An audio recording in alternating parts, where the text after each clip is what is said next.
song. Thank you all so much, to all 7 of you.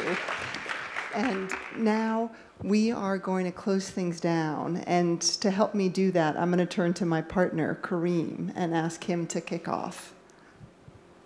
Well, that's a surprise. Thank you. It's very interesting. Let me first thank, because it's important to thank people. So thank you to you, Karen, of course.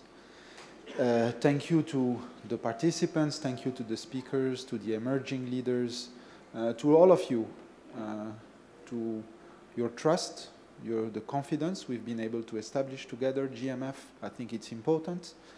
This is about two-people relations. So thank you again. Thank you to you too. It is very interesting. When we came up with this idea of what you just had, first of all, there was resistance, of course. Second, there was the willingness of controlling a little bit the thing. It's crazy young guys. Let's frame them a little bit. Let's coach them. It's interesting.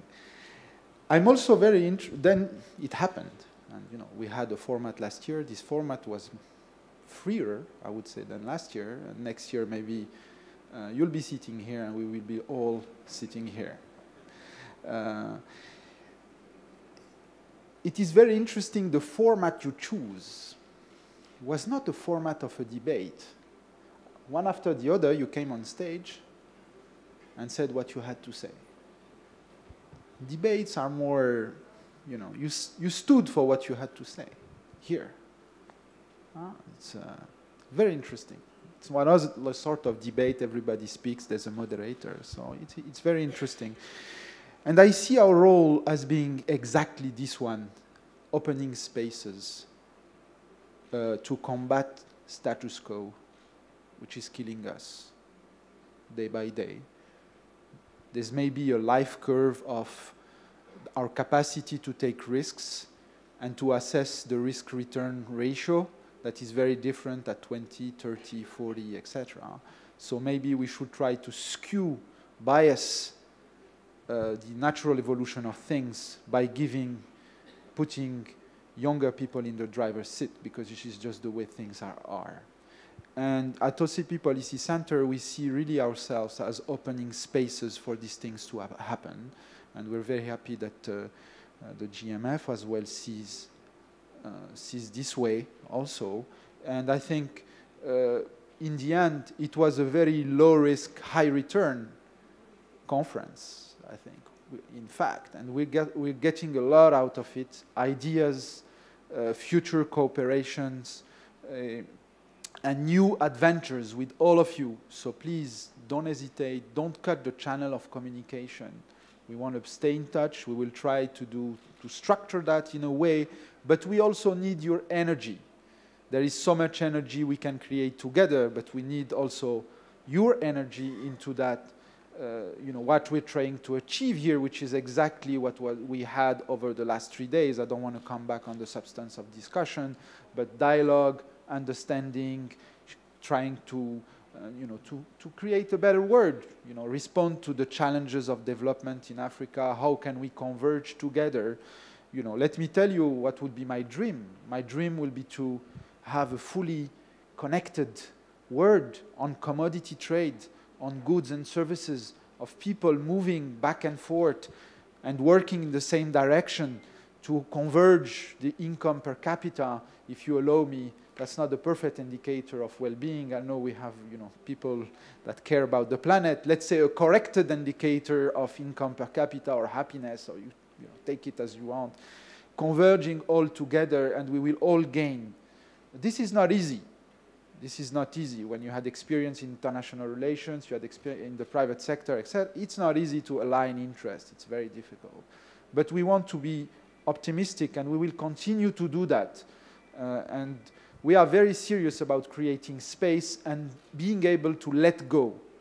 This is not anything to do with centralization and wanting to commend things that our initiatives. And we're very sincere about that. We are able to let go, to create space. So really receptive to your ideas. We would like to do these things elsewhere in the world, together with you. There's no intellectual property. This is yours. The Atlantic dialogues are yours. They're for you. Use them. Do whatever you want to do with them, and particularly the emerging leaders, since you have more energy than we have, just by the natural rules of life. Please, we want your energy. Give us time, give us energy. Thank you. Thanks to everybody again.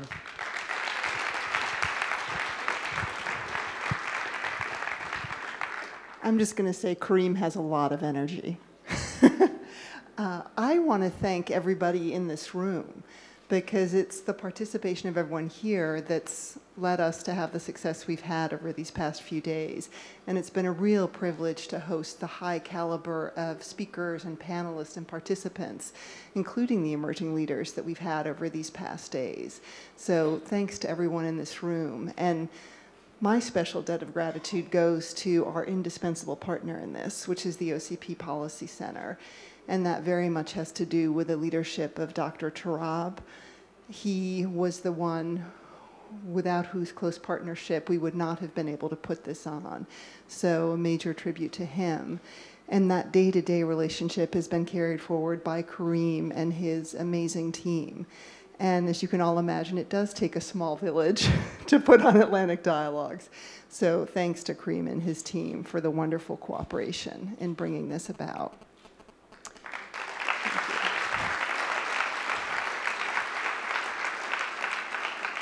As I was listening to the conversation just now, there are so many themes that you could pull out of these different discussions that we've had.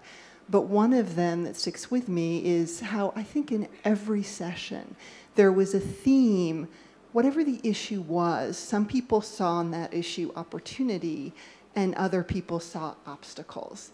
You know, whether it was the new Atlantic equation, whether it was health security, trade, energy, and that came through again in this last conversation.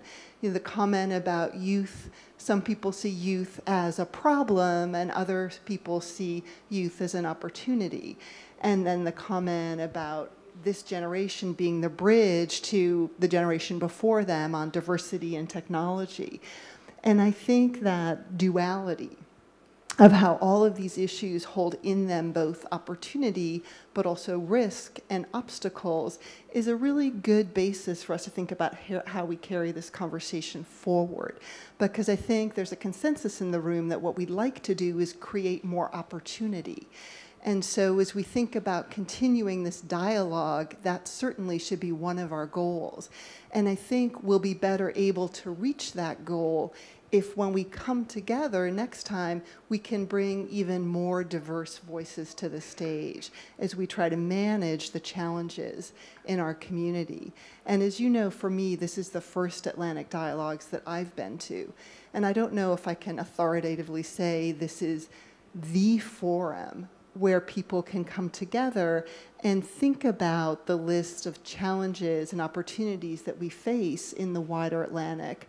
But it's certainly true that the continents that make up this Atlantic basis do share a set of common challenges, which we've begun to explore over these few days. And I certainly look forward to our coming together again to continue that conversation. And now, you were saying earlier we need to relax more, and we are going to relax now.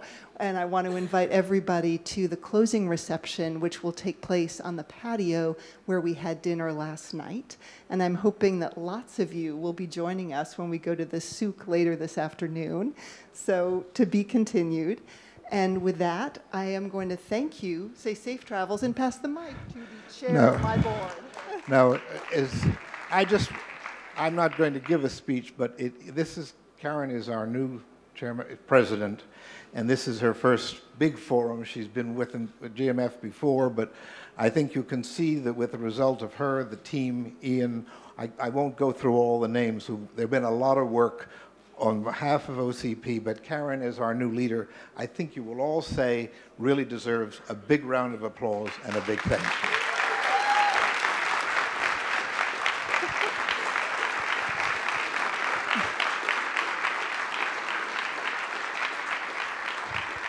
Mark wanted to make sure that my cheeks match the color of my jacket before the end of this event, but he stole my closing line, which is, Thank you, Mark. But really, I am standing here representing lots of wonderful colleagues of mine at GMF. And while I have a big debt of gratitude to Karim and the OCP Policy Center, I have an even bigger debt of gratitude to all of my colleagues who have just done yeoman's work in pulling this off. And I, like Mark, will resist the temptation of listing individuals because there is so much shared thanks to go. But I would ask you, as a final round of applause, just to thank everyone, my staff, the volunteers, the folks from OCP Policy Center who helped bring this all together. So thank you.